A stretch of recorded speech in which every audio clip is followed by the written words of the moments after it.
A incidência de cancro tem aumentado. Em 2019 foram registados quase 60 mil novos casos de cancro e por isso já está connosco a doutora Sónia Rego, médica oncologista, a quem agradeço a presença. Muito obrigada por estar aqui connosco, Sra. Doutora. É um gosto, mais uma vez, recebê-la. Muito obrigada. Para mim é um prazer estar sempre aqui neste programa. Muito obrigada. E nesta estação que realmente faz um trabalho de saúde pública, porque traz aqui temas sempre muito pertinentes, não só da oncologia, mas de tudo, para tentar ajudar as pessoas que estão em casa e que têm as suas dúvidas, e é o que vimos cá fazer. Sim, e hoje, mais uma vez, com um tema que realmente tem vindo a aumentar, o cancro, sabemos, nomeadamente nos mais jovens, entre os 14 e os 50 anos, e isso foi-se tentar perceber o porquê também desse aumento. Como eu costumo dizer, e em muitos dos programas que se tem abordado aqui acerca do cancro, é na tentativa de desmistificar o cancro. Sim. Porquê? Porque se os números estão a aumentar, nós temos que encarar como uma doença, eu ia usar a palavra normal, mas se calhar não é o termo certo, uma doença comum. Porque é isso que está cada vez mais, e a Alexandra mesmo falou dos números, ou seja, começamos a ter aqui uma doença comum, uma doença que temos que encarar de uma forma que não haja medo. Não é? E mesmo o estigma e a força associada à palavra cancro também tem vindo a diminuir. Portanto, nós sabemos, houve um grande estudo que abrangeu vários países, europeus, americanos, continente asiático, e nos anos de 2019 até, 1990 até 2019, houve um aumento de incidência no cancro em pessoas abaixo dos 50 anos, que foi isso que eles acabaram por, ou seja, o estudo que foi o que mostrou, foi a nossa percepção, é que o cancro tem vindo a aumentar. Mas depois, quando esmiuçaram, quando foram ver com detalhes os dados do estudo, verificaram que havia um aumento acentuado em pessoas abaixo dos 50 anos. Nomeadamente um aumento de incidência de 1990 até 2019 de cerca de 80%. A curva da mortalidade não acompanha, mas também houve um aumento de cerca de 30%. Portanto, a curva não acompanha, porquê? Porque também tem havido grandes avanços na parte da investigação. Sra. Doutora, e nas pessoas com mais idade, pode-se dar essa responsabilidade à esperança média de vida, que também está a aumentar? Com certeza há muitos outros fatores responsáveis, precisamente, pelo aumento dos casos de cancro, mas no que diz respeito às camadas mais jovens? Lá está, isso chamando a atenção, foi-se tentar perceber o que é que se está, o porquê, não é? Afinal de contas, estamos a evoluir, do ponto de vista científico, não é? Comparativamente a uns anos atrás, hoje em dia temos resultados muito bons já em alguns cancros que não tínhamos antigamente. Ou seja, ainda não estamos no mundo ideal, mas estamos com resultados já muito satisfatórios em alguns cancros, porque há outros que ainda não conseguimos estar tão bem. Portanto, foi-se tentar perceber porquê que houve agora um aumento, porquê que se notou agora um aumento em pessoas mais jovens. E a conclusão que se chega é: temos aqui fatores genéticos que influenciam, sim, aí não se pode mudar muito, não é, os fatores genéticos, mas também o fato de os hábitos alimentares são cada vez piores, há mais informação, mas carnes vermelhas, sal, portanto, são coisas que são hábitos que são fatores de risco para o cancro, e cada vez mais estamos a adotar esse tipo de alimentação, por muita informação que haja, tanto que esse estudo o que mostrou é que a maior incidência é até nos países desenvolvidos. não é? A mortalidade já não será bem assim, porque os países desenvolvidos acabam por ter acesso a medicação mais inovadora, mas a incidência maior, o que se notou, foi nos países desenvolvidos. Depois também o tabaco, o álcool, portanto, são fatores que já são subejamente conhecidos, mas que as pessoas continuam ou não ligar, ou achar que isso acontece com os outros, por isso nunca é demais estarmos a alertar para isso. Também hábitos de vida, portanto, uma vida saudável, portanto, o exercício físico, a prática de exercício físico, comprovadamente é um fator benéfico para prevenir o cancro. Portanto, o stress e o dia-a-dia a correr também não ajudam e também faz com que a pessoa se alimente. Isto acaba por ser uma bola de neve, não é?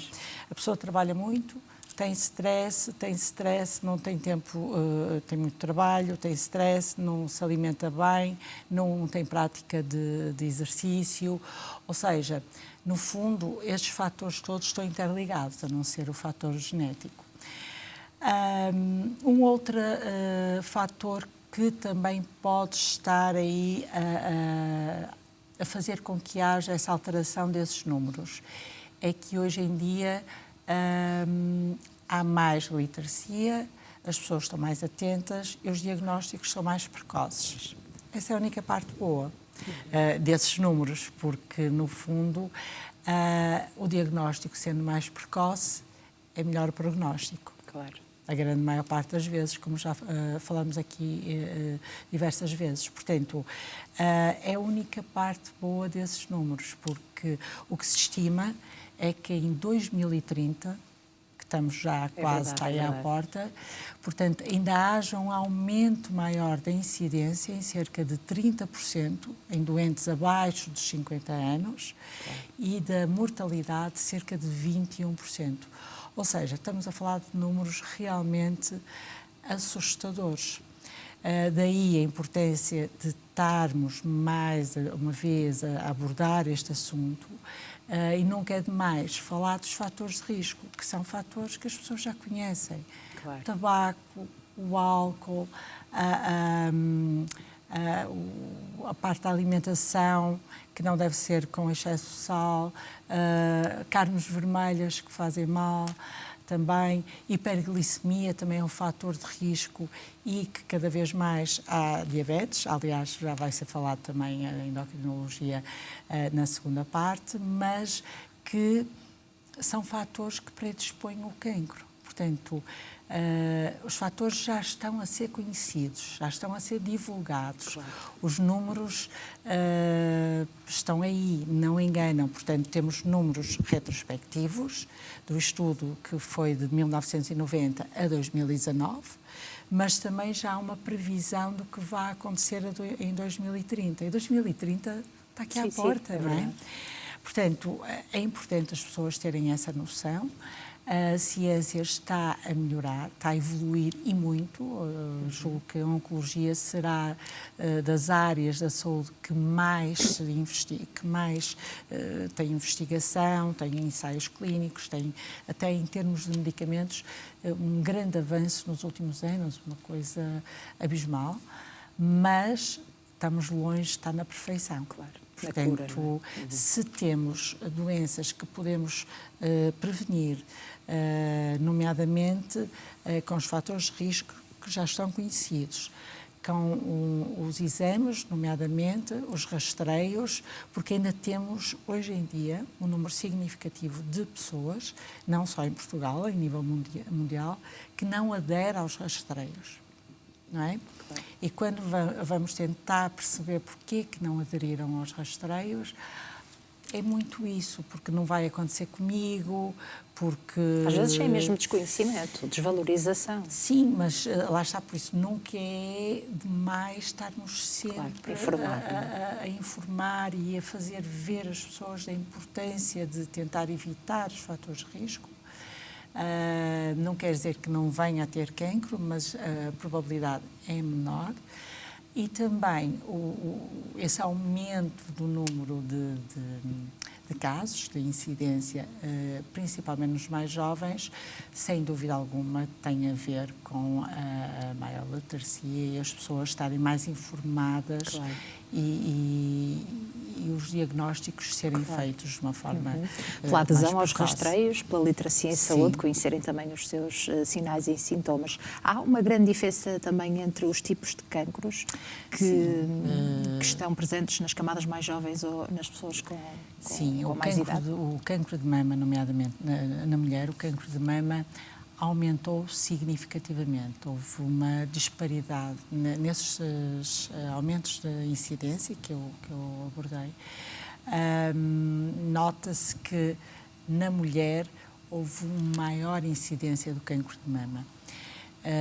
Tem a ver também com o fator genético, que hoje em dia já se conhecem algumas das mutações que são, muitas das vezes, fatores de risco para depois os descendentes também terem o cancro, mas também com o fato de os exames de diagnóstico, as pessoas estarem mais sensibilizadas para a realização desses exames de diagnóstico. E o cancro de mama, mamografia, ecografia mamária, é bastante importante e faz o diagnóstico muitas vezes e a doente numa fase muito precoce. A doente nem sabia. Também a importância que temos dito de fazer a autopalpação, ou seja, o da mama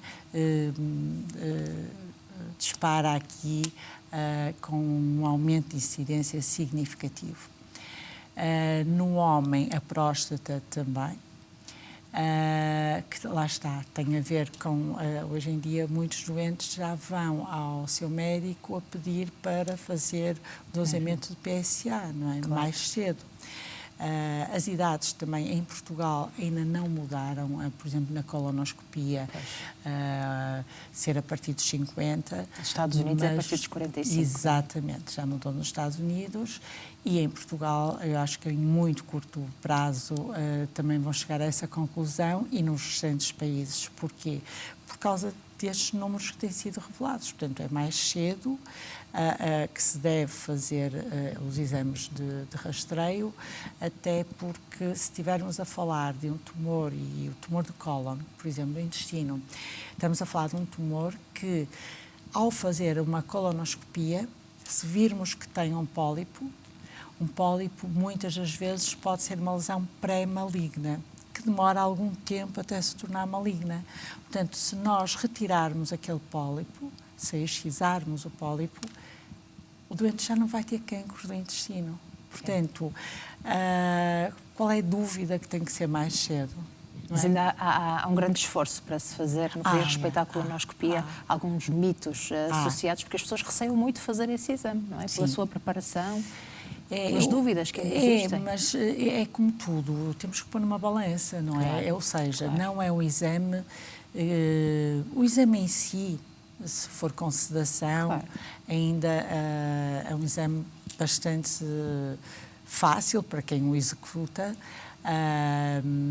e tem prática, não é? E o doente não sente. Mas a preparação realmente não é o ideal. Mas temos que pensar, ora bem, mas se eu posso, com este exame, podem detectar um pólipo e até prevenir que eu daqui a 1 ou 2 ou 3 anos tenha cancro de intestino, qual é a dúvida? Claro. Não é? Mas também ainda tem que haver um esforço na parte das entidades governamentais, porque ainda não estão devidamente convencidos que o rastreio tem que ser por colonoscopia e não somente a pesquisa sangue oculto nas fezes. Claro. Eu, como sabe, pertenço à Europa Colon, que é uma associação de doentes que tenta estar em cima sempre dos acontecimentos com doentes de cancro do digestivo e também agora já abrimos um bocadinho o leque e temos tido algumas reuniões no sentido de tentar fazer ver as entidades governamentais que, se prevenirem, vão poupar muito mais dinheiro do que depois o doente vir a ter cancro.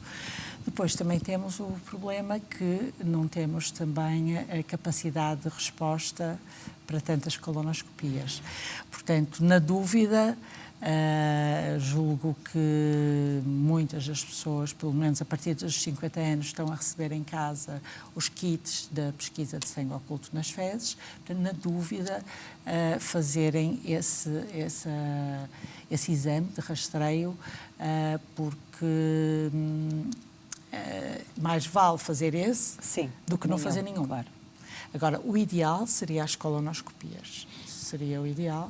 E que cada vez mais os países desenvolvidos estão a adotar e que nós, eu acho que daqui a um tempo, quando eles perceberem que os gastos até são menores se o diagnóstico for precoce e até se conseguirmos evitar o cancro. Claro. Seria o ideal. Seria o ideal. E as pessoas também, ao verem que o exame, porque o exame em si não é que seja o exame, é a preparação, não é? Quando falamos da colonoscopia. Mamografia e ecografia mamária já as mulheres fazem, e a autopalpação também estão mais atentas. E aderem mais ao rastreio, não é? Sim, aderem mais.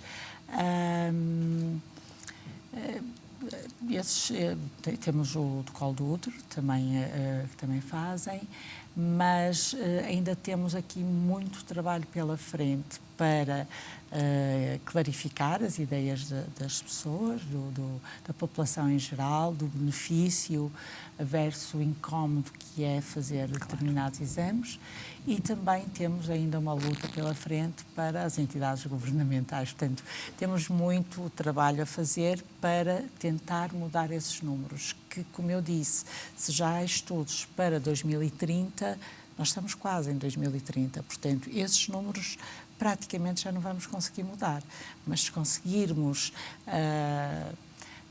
melhorar para a frente e que as pessoas também tenham a noção da importância dos exames, da importância de alterarem os seus hábitos.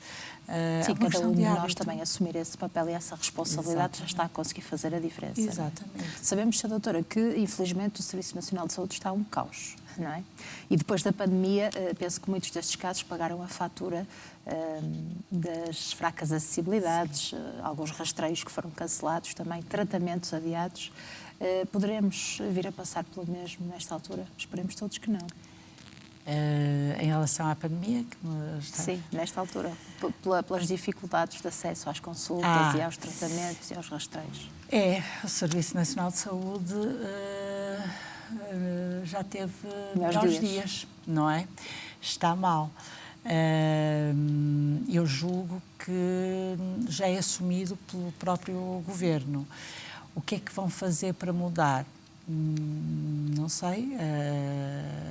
Ou melhor, até poderia pôr aqui algumas propostas que não me parecem ser de difícil execução, mas que não acho que sejam as propostas que eles vão adotar.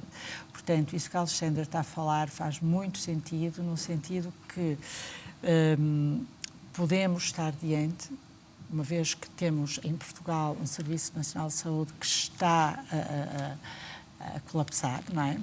Portanto, os números em Portugal, embora nos estudos, Portugal está mais ou menos equiparado com os outros países, mas podemos vir a ter piores resultados num espaço curto de tempo, médio-curto, acho que sim.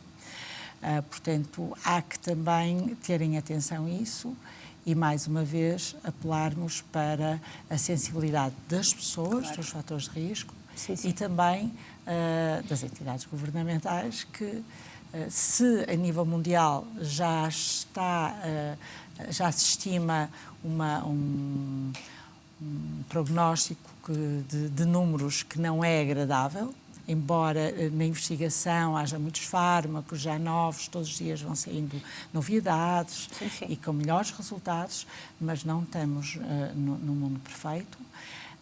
Portanto, o ideal era apostar mesmo no rastreio, apostar na informação da população em geral, para mudar isso, mas para isso precisamos de ter meios, precisamos de ter profissionais disponíveis, profissionais também entusiasmados, portanto, ou seja, se estiverem descontentes com o seu trabalho, também não vão fazer o trabalho bem feito. Portanto, estamos numa crise, podemos dizer que não é a pandemia já foi muito mal e agora realmente a Alexandra tocou aí num ponto que acho que não se dá o nome de pandemia, mas uma crise significativa em todos os sentidos, mas na área da saúde também. Muito bem.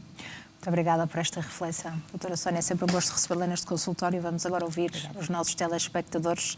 Como sabe, a saúde é um direito de todos e nós aqui não somos alternativa nem opção, mas estamos aqui disponíveis para o ouvir. Portanto, se tem questões relacionadas com oncologia, partilhe connosco a sua dúvida, o seu caso, o seu testemunho. Deve para isso marcar o número de telefone 22-508-3297 ou entrar em contacto connosco através do endereço de e-mail consultório@portocanal.pt. Vamos fazer um curto intervalo, estamos de regresso daqui a alguns minutos. Até já. Continua a doutora Sónia Rego, médica oncologista. Aqui agradeço a presença. Sra. Doutora, muito obrigada por esta conversa. Estivemos aqui a falar sobre o aumento de cancro nos adultos, também nos jovens, e agora vamos sim ouvir os nossos telespectadores. Vamos ao encontro da Dona Maria Fernandes, Liga de Barcelos, tem 56 anos. Dona Maria, seja bem-vinda a este programa. Olá, muito boa tarde. Olá, parabéns muito boa tarde. pelo vosso programa, parabéns para a menina Alexandra e para a doutora. Muito obrigada. Ora, a minha questão, eu estava a ouvir, estava aqui, eu por acaso tenho uma consulta para ir ao médico e estava aqui a ouvi-los. E então é o seguinte, o meu marido, no ano passado, no fim do ano, fez umas análises. Está-me a ouvir, menina Alexandra? Estamos a ouvir, sim, estamos a ouvir muito sim. bem. Obrigada. Fez umas análises, fui eu que pedi à médica de família, porque ele nunca vai ao médico. E então a médica mandou-lhe fazer umas análises para as fezes e acusou tudo positivo, sangue oculto nas fezes. E então foi daí que ele fez o Colonoscopia. exame ao intestino. E tiraram 2 pólipos e mandaram depois para tirar no hospital em Braga, que depois até chamaram por nós antes da consulta para dar o resultado da biópsia. Eu estou um bocadinho assim a tremer, estou nervosa.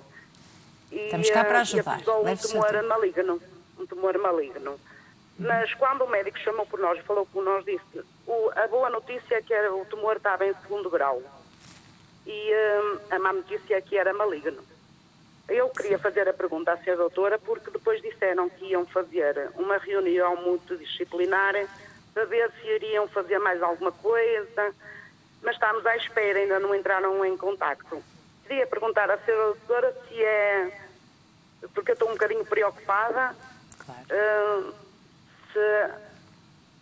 se posso esperar ou se me devo dirigir a algum sítio com o resultado do exame para ver o que é que posso fazer. Estou um bocadinho preocupada, não é? Muito bem, Dona Maria. Claro que sim, é normal estar preocupada, claro.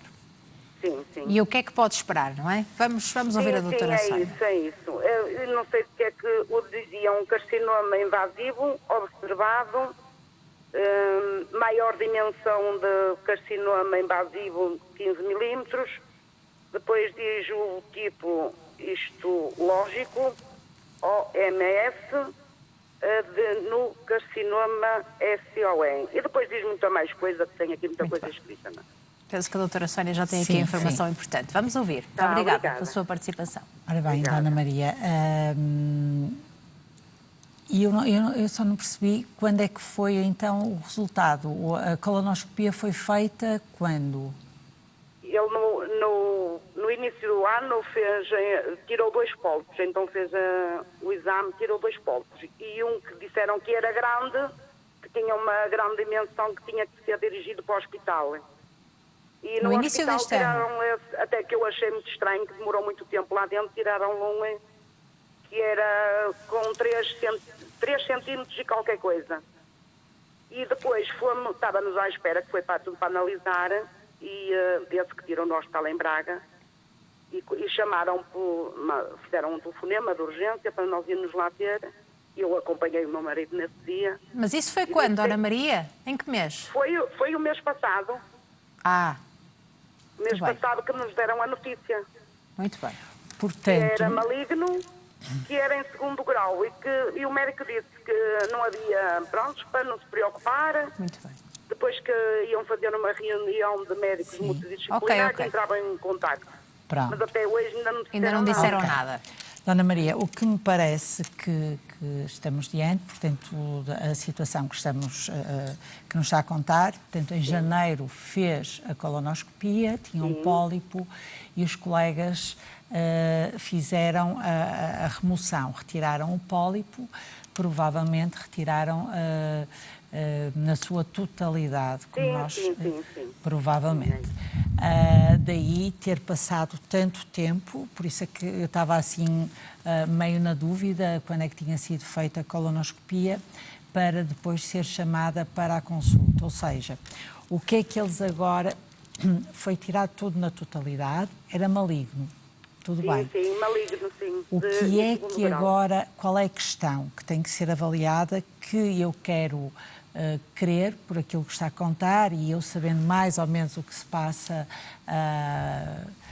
de uma forma geral e o que é recomendado pelas orientações, pelas guidelines que nós nos orientamos, não é? Sim. É que muito provavelmente foi retirado o pólipo todo, não é? Que eles na altura não sabiam que era maligno e viram o resultado maligno. Doutora, posso interromper só um bocadinho? Sim. No início do ano foi quando ele tirou 2 pólipos em Barcelos, no sítio onde se faz os exames. Sim. E depois é que o terceiro não o tiraram, mandaram para Braga. Sim. Foi tirado em julho. Esse foi tirado em julho. Pois, este, pela sua dimensão, é que foi tirado o ano passado e encaminhado então para o Hospital de Braga, portanto, não é? o maligno Sim, foi em julho. Este ano em julho que tiraram esse, sim. Portanto, Ok. o maligno foi em O julho. maligno, porque era muito grande, que não podia ser lá onde costuma-se fazer os exames, em Barcelos. Sim. Passaram uma cartinha, disseram que a médica de família o teria que enviar para Braga, porque era de grande dimensão que não podiam fazer lá, não podiam tirá-lo lá. E então foi quando fomos a Braga, foi visto por uma médica e marcaram o dia da cirurgia para tirar esse pólipo. E Muito foi bem. para analisar esse pólipo é que deu o carcinoma Sim, em o tal. 2º grau. Sim. Diz maior dimensão de carcinoma invasivo. Muito bem.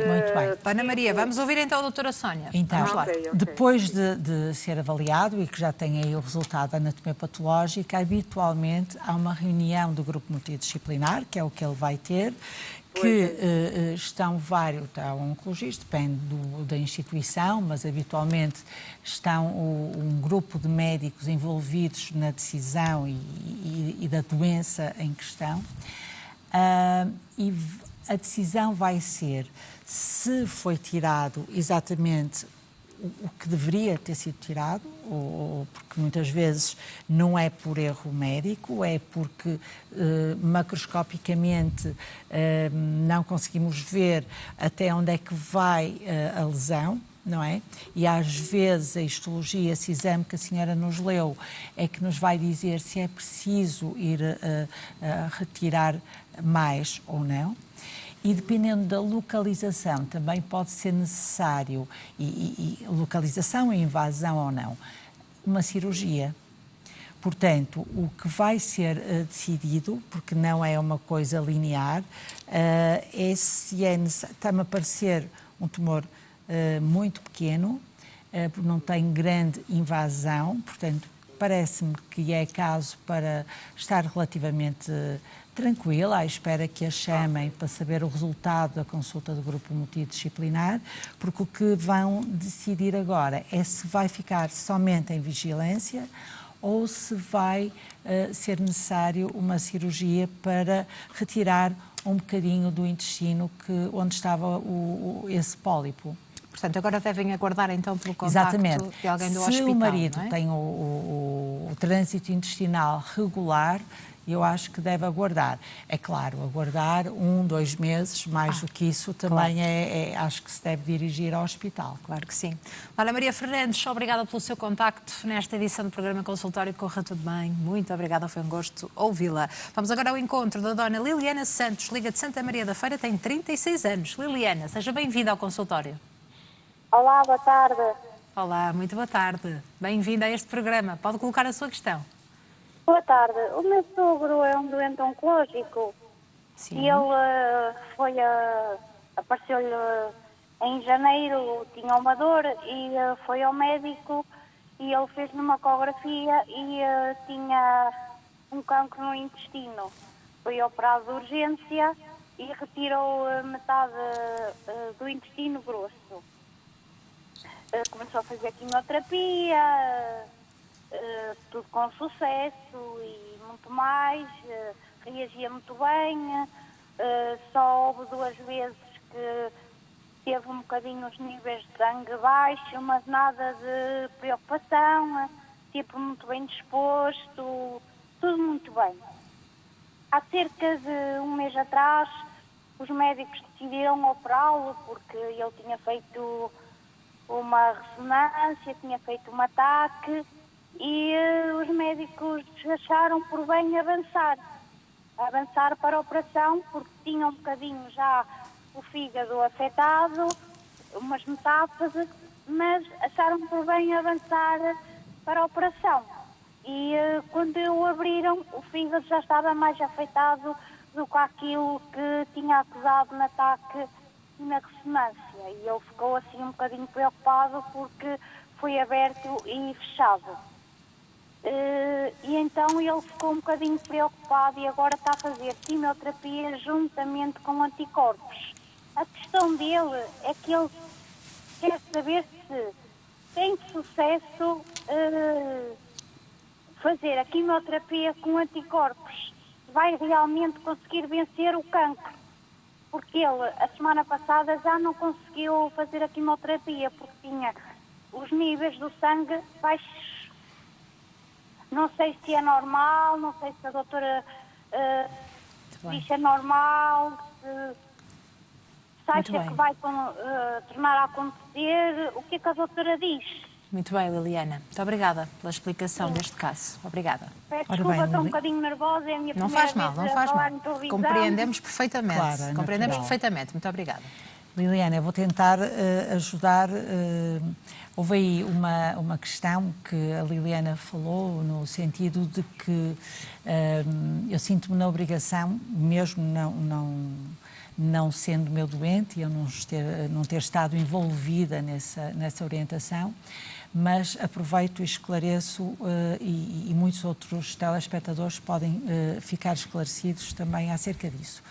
O fato do seu sogro ter sido operado e depois, portanto, no fundo achavam que era execuível a cirurgia da remoção das metástases e depois, quando chegou ao ato operatório, viram que não era possível.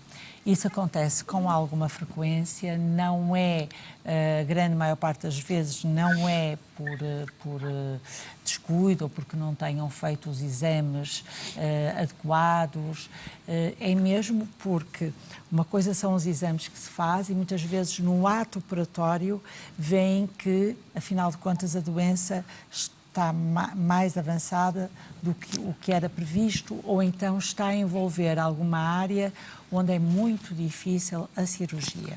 Isso era um ponto que eu gostaria de tocar porque julgo que também terá ficado aí alguma dúvida durante esse processo todo.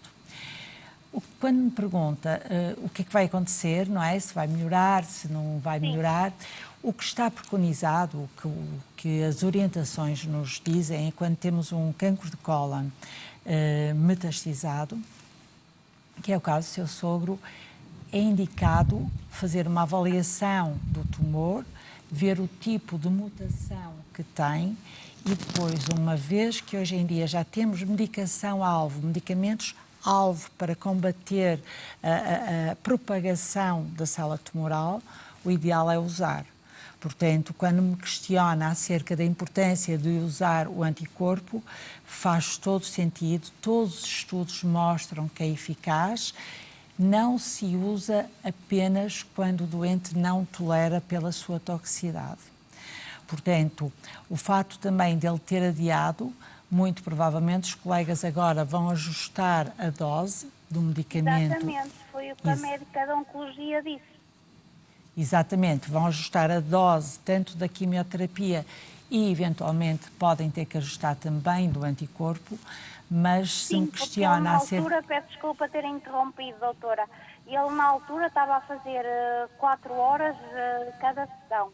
Neste momento, a primeira vez fez 6 horas, porque a médica, uma primeira vez que estava a meter o anticorpo para o corpo, tinha que ser feito lentamente. Depois, se o anticorpo reagisse bem ao organismo dele, pensariam se fosse outra vez umas 4 horas.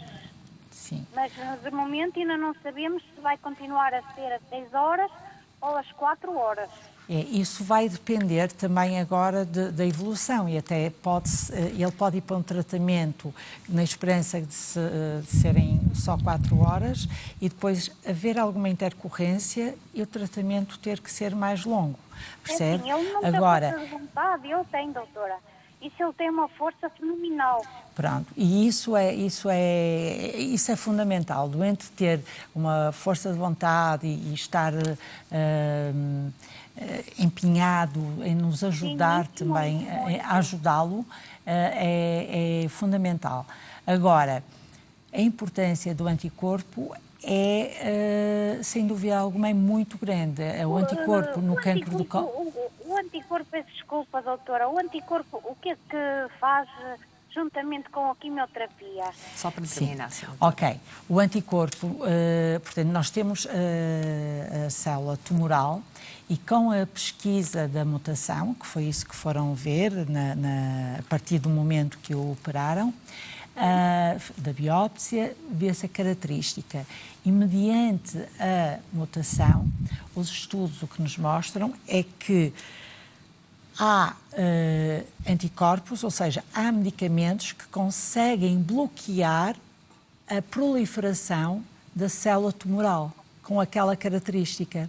Portanto, o seu sogro, mediante a característica da mutação,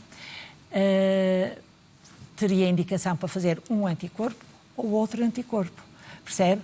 Ou seja, um tipo de anticorpo ou outro tipo de anticorpo. Hoje em dia, e também no cólon, há também a possibilidade de, se tiver